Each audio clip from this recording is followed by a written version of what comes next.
Welcome to my channel. আমি মলি, তোমরা দেখছো ব্লগ উইথ মলি। আশা করছি তোমরা সবাই প্রত্যেকেই ভালো আছো এবং যে যেখানেই আছো সুস্থ আছো। আর আমরাও কিন্তু মোটামুটি ভালো আছি।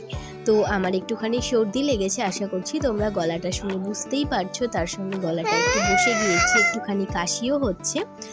আর কদিন আগে কিন্তু ভিভানের ঠান্ডা লেগেছিল এবং ভিভানকে ডাক্তার দেখিয়ে আসার পর থেকে কিন্তু তারপর আমার ঠান্ডা লেগে গিয়েছে। তো এখানে আমরা রোদে বসে একটুখানি দুজনের সময় কাটাচ্ছিলাম। এখানে ভিভান একটুখানি ব্যায়াম করছে। ভিভানকে যদি বলা হয় তুমি একটু ব্যায়াম করো, তাহলে ওইভাবে ব্যায়াম করে, সেটাই আমাকে দেখাচ্ছে। ব্যায়াম করতে করতে মাঝে মাঝে আমার কাছে আসছে এবং আমাকে এসে জড়িয়ে ধরছে। আর যেটা কিন্তু আমার খুব ভালো লাগছিল, আমার ঘাড়ের ওপর উঠে আমাকে জড়িয়ে ধরে আমাকে কয়েকটা হামি দিয়ে যাচ্ছে, আবার দৌড়ে চলে যাচ্ছে ঘরে, তারপর আবার দৌড়ে দৌড়ে আসছে আমার কাছে এবং এসে আমাকে হামি দিচ্ছে। এই ছোট ছোট মুহূর্তগুলোই আমি কিন্তু ক্যামেরা বন্দি করে রাখি পরে দেখার জন্য। যেমন আজকে আমি রান্না করছিলাম, রান্না করতে করতে ভিভানের ছোটোবেলাকার কথা মনে পড়ে গেল। আর সেই সময় কি করলাম জানো তো, ভিভানের যেই ছোটোবেলাকার অন্নপ্রাশনের ভিডিও আছে না, ছোটোবেলাকার মানে ভিভান এখনও ছোট, এর থেকেও যখন ছোট ছিল সেই তখনকার ভিডিওগুলো আমি মাঝে মাঝে চালিয়ে কিন্তু দেখি। আমার দেখতে কিন্তু খুব ভালোই লাগে। আর ভিভানের চুলটা কিন্তু কয়েকদিন পর আমরা কেটে দেবো। মানে ভিভানের চুলটা দেওয়া হয়নি জন্মের পর, তো এবার ওর চুলটা দেওয়ার সময় হয়ে এসছে। আর সেই জন্য কিন্তু আমি ওর চুলটাকে একটু মাঝে মাঝে বেঁধে কয়েকটা ছবি এবং ভিডিও তুলে রাখি, যাতে পরে সময় পেলে দেখতে পারি এবং যখন মনে হবে যে ভিভান টাক হয়ে যাবে তখন কীরকম লাগবে এবং তার আগে কীরকম ছিল সেই জিনিসগুলো যাতে দেখতে পারি, সেই কারণে কিন্তু আমি ক্যামেরা বন্দি করে রাখতে পারি। তো এটা ছিল পরের দিনের সকালে। ভিভান এখনও ঘুমোচ্ছে, এদিকে গৌতম গিয়েছে একটু কাজে, আর সেই সুযোগেই আমি কিন্তু কাজবাজগুলো করে নিচ্ছি। আমি ওদিকে বসিয়েছিলাম হচ্ছে রুটিটা করে নিয়েছি সকালের খাবার হিসেবে, আর অন্যদিকে বসিয়েছিলাম ভাত। এরপর ভিভান উঠে ভিভানকে খাবার দাবার খাইয়ে গৌতম অফিসে চলে যায়, আর আমি এদিকে দুপুরে রান্না করতে চলে আসি। তো আজকে দুপুরের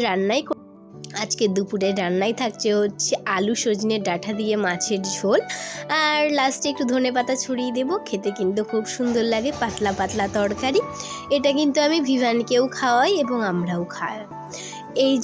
এই ওয়েদারের কারণেই কিন্তু ঠান্ডা গরম লেগে যাচ্ছে জানো তো। দুপুরবেলায় কাঠফাটা গরম পড়ছে আর সন্ধেবেলা হলেই কিন্তু ঠান্ডা পড়ছে। এই ওয়েদার চেঞ্জের কারণেই কিন্তু ঠান্ডাটা লাগছে। আলু ডাঁটা দিয়ে মাছের ঝোল রান্না করার জন্য আমার লাগবে হচ্ছে একটা মশলা, যেটায় আদা, টমেটো আর আছে কাঁচা লঙ্কা, এর সঙ্গে আছে হচ্ছে জিরে।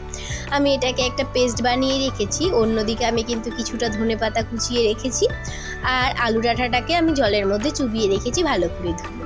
এদিকে এক এক করে মাছগুলোকে ভেজে নেব। এই মাছের ঝোল রান্নাটা কিন্তু আমি গৌতমের কাছ থেকে শিখেছি, তবে এখন গৌতম বলে যে মাছের ঝোলটা কিন্তু আমি মোটামুটি ভালোই করি, ওর মতনই হয়ে যায়।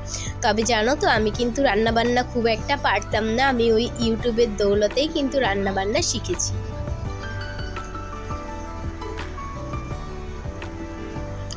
ভিভান যত বড় হচ্ছে কি ছোট হচ্ছে বোঝা মুশকিল, তার কারণ এখনও কিন্তু সমানে কোলেই যাবে। আগে কিন্তু নিচে বসে খেলতো, তবে এখন কিন্তু নিচে বসে খেলে না, এখন ওকে কোলে কোলে নিয়ে আমাকে রান্নাটা করতে হয়। আর আমার রান্নার এই পার্টটুকু সব থেকে বেশি ভালো লাগে, যখন ওই তেল থেকে মশলাগুলো মানে মশলা থেকে তেলগুলো ছাড়ে। আর কালকে একটুখানি ঠেকুয়া বানিয়েছিলাম, আর ভিভানকে এখন ওটাই খাচ্ছিল।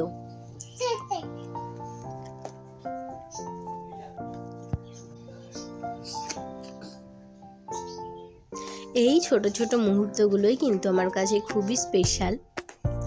আর সময় যে কি তাড়াতাড়ি চলে যাচ্ছে সেটা ভিভানকে না দেখলে কিন্তু বোঝা যায় না, কতটা ছোট ছিল আর এখন কিন্তু আস্তে আস্তে অনেকটা বড় হয়ে গেছে। আজকের ভিডিওটা কেমন লাগলো জানিও। বাই।